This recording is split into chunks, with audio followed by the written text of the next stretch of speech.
कुंडली के 11वें भाव में शनि की स्थिति बहुत महत्वपूर्ण मानी जाती है, क्योंकि यह भाव लाभ, आय, इच्छाओं की पूर्ति, मित्रता और दीर्घकालिक सफलताओं को जोड़ता है।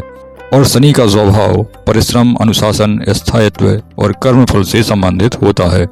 इसलिए जब शनि यहाँ स्थित होते हैं तो व्यक्ति धीरे धीरे परंतु स्थायी रूप से उन्नति करता है और मेहनत व धैर्य से अपने लक्ष्य प्राप्त करता है। 11वें भाव में शनि के प्रभाव, अगर सामान्य प्रभावों की बात करें तो 11वां भाव शनि के अनुकूल भावों में से एक माना गया है। यहाँ स्थित शनि व्यक्ति को संयमी, व्यवहारिक, गंभीर और परिश्रमी बनाता है। व्यक्ति जीवन में देर से सफलता प्राप्त करता है, लेकिन जब सफलता मिलती है तो स्थायी और ठोस। यह स्थिति व्यक्ति को वास्तविकता समझने वाला, सामाजिक जिम्मेदारी निभाने वाला और आत्मनिर्भर बनाती है।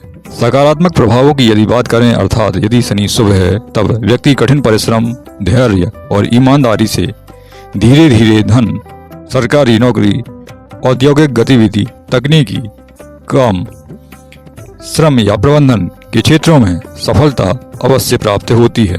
दीर्घकालिक लाभ, स्थायी संपत्ति और मजबूत सामाजिक स्थिति अवश्य मिलती है। व्यक्ति बुजुर्गों, मजदूर वर्ग या निम्न वर्ग लोगों के साथ संबंधों से लाभ अवश्य प्राप्त करता है। समय के साथ मित्रों और संबंधों से सहयोग बढ़ता है। यह स्थिति संयम, न्यायप्रियता और कर्मठता प्रदान करती है। नकारात्मक प्रभावों की यदि बात की जाए तो व्यक्ति को लाभ देर में मिलता है, रुकावट या अस्थिरता झेलनी पड़ती है। मित्रों से मतभेद अवश्य संभव हैं, धोखा या दूरी हो सकती है, अर्थात मित्र आपके विश्वास पात्र नहीं मिलेंगे। आर्थिक समस्याएं, कर्ज या श्रम से थकान का अनुभव हो सकता है।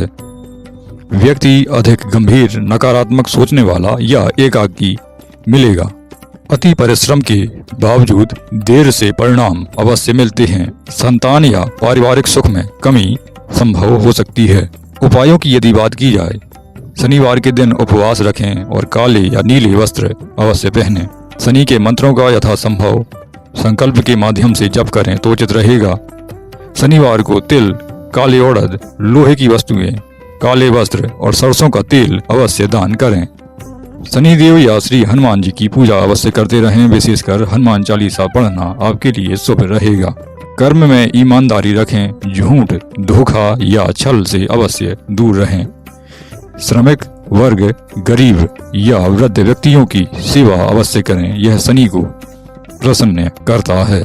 यदि शनि अत्यंत अशुभ हो तो योग्य ज्योतिषाचार्य की सलाह से नीलम रत्न धारण करना आपके लिए उचित हो सकता है। सारांश की यदि बात की जाए तब 11वें भाव में शनि व्यक्ति को कठिन परिश्रम और संयम से अर्जित स्थायी सफलता प्रदान करता है। यह स्थिति जीवन में धीरे धीरे परंतु निश्चित उन्नति अवश्य दिलाती है।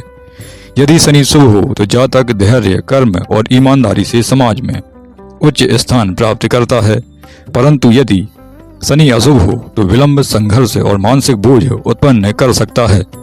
अतः धैर्य, सेवा और संयम शनि को शुभ बनाए रखने के लिए आवश्यक हैं।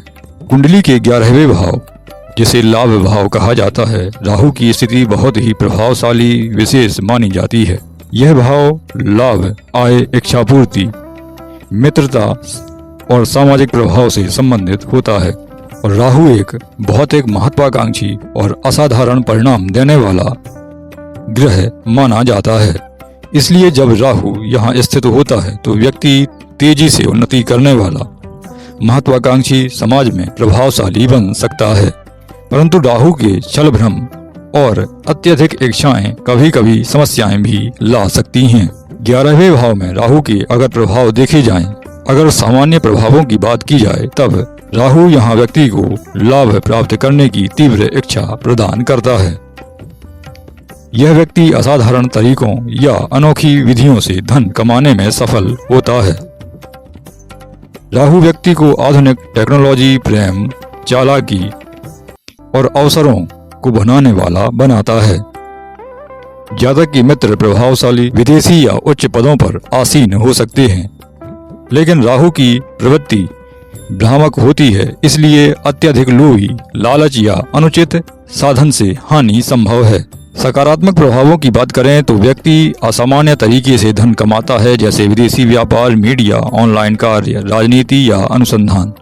विदेशी संपर्कों या आधुनिक तकनीक से लाभ संभव है। समाज में अचानक प्रसिद्धि या प्रतिष्ठा मिल सकती है। व्यक्ति अत्यधिक महत्वाकांक्षी, प्रगतिशील और आगे बढ़ने की इच्छा रखता है। नवीन सोच और जोखिम उठाने की क्षमता से सफलता अवश्य संभव है।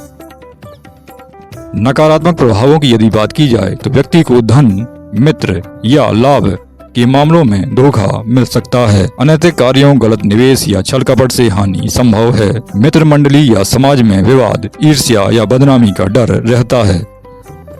अत्यधिक महत्वाकांक्षा, लालच या असंतोष के कारण मानसिक तनाव हो सकता है। व्यक्ति छल, धोखाधड़ी या झूठे दिखावे के जाल में फंस सकता है। अगर उपायों की बात की जाए तो शनिवार या बुधवार के दिन राहु के उपाय अवश्य करें।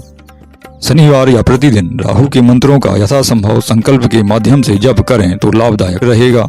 तिल, सरसों के तेल, उड़द की दाल या नीले वस्त्रों का जितना दान कर सकें आपके लिए उचित रहने वाला है। हनुमान जी या भैरवनाथ की पूजा अवश्य करें। विशेषकर श्री हनुमान चालीसा का पाठ करें तो लाभदायक रहेगा। झूठ, छल, मादक पदार्थ और अनैतिक कार्यों से दूर रहें। गरीबों और विकलांगों को छायादान अर्थात तेल का दान करना अत्यंत शुभ रहेगा। यदि राहु अत्यंत अशुभ हो तो किसी योग्य ज्योतिष के जानकार की सलाह से गोमेद धारण करना शनिवार के दिन विशेषकर सूर्यास्त के बाद विशेष लाभदायक रहेगा। सारांश की बात करें तो 11वें भाव में राहु व्यक्ति को तेज बुद्धि, अत्यधिक आधुनिक सोच और असाधारण लाभ की क्षमता देता है। यदि राहु शुभ स्थिति में हो तो जातक विदेशी संपर्कों, तकनीकी क्षेत्र या राजनीति में अप्रत्याशित सफलता प्राप्त करता है। परंतु यदि राहु अशुभ हो तो भ्रम, लालच, छल या गलत मित्रता के कारण हानि और मानसिक अस्थिरता उत्पन्न हो सकती है। संयम, सच्चाई और सेवा भाव को अपनाने से राहु के दोष शांत होकर अद्भुत सफलता प्रदान कराते हैं।